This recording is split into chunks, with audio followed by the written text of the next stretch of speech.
nautical miles. Tampa Bay waters. Waters from Englewood to Tarpon Springs, Florida, out 20 to 60 nautical miles until 7:45 a.m.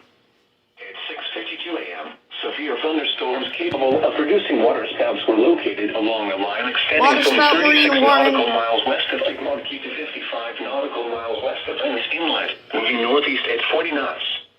Hazard: waterspouts and wind gusts 34 knots or greater. Source: radar.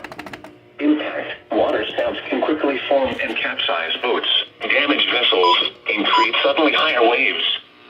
Make sure all on board are in a secure location and wearing life jackets. Expect wind gusts in excess of 34 knots, suddenly higher waves, frequent lightning, and heavy downpours. Area forecast discussion. Make sure all on board are wearing life jackets.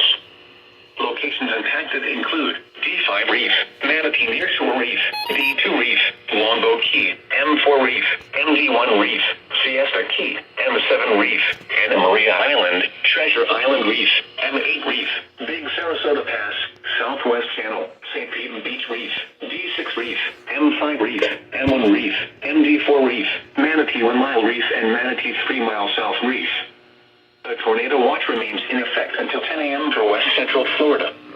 Move to safe harbor until hazardous weather passes. Thunderstorms can produce sudden waterspouts.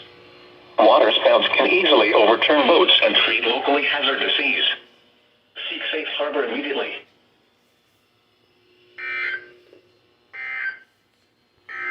Oh my God. Synopsis: developing low pressure over the central Gulf.